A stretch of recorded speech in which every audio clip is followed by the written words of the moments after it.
عليكم البنات، كدايرين؟ لاباس عليكم؟ مرحبا بكم في قناه لبنى الطاهري.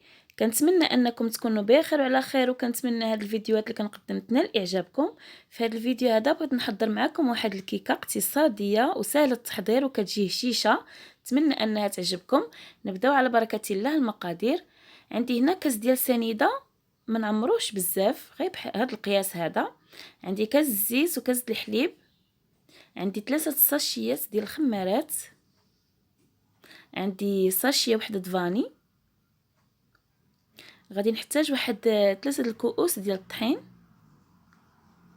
3.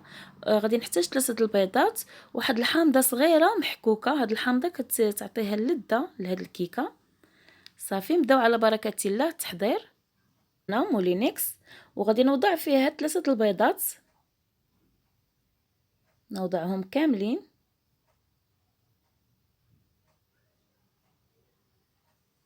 غادي نحاول نضيف كاع العناصر اللي قلت لكم قبيله.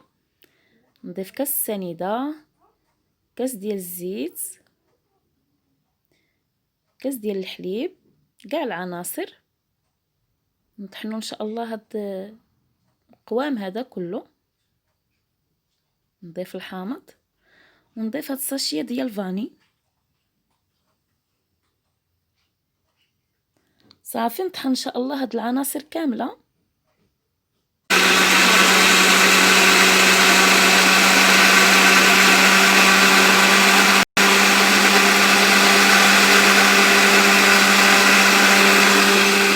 طحنا كاع العناصر اللي طحنا في مولينكس. غناخذوا اناء ونوضع هاد الخليط كله هكا. كنخلي الطحين والخمارات حتى الاخر، عاد كنضيفهم تدريجيا. نضيف 3 الكيسان ديال الطحين.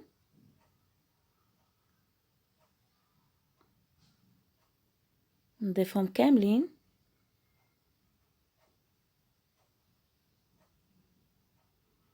نحل 3 ديال الساشيات ديال الخمارات ديال الحلوى.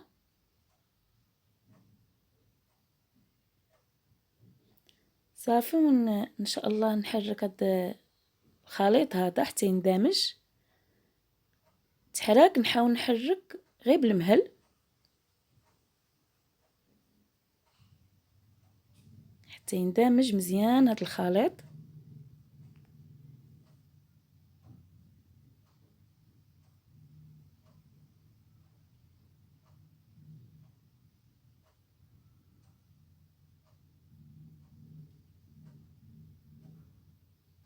ندمج ليا الخليط هكا، القوام ديالو كيجي. غناخذ واحد المول فاش غنوضع هاد الكيكه طيب. انا درت ليه الزيت وشويه رشيته بالطحين باش ما يلتصقش في المول. غنوضع الخليط ديالي كله ان شاء الله،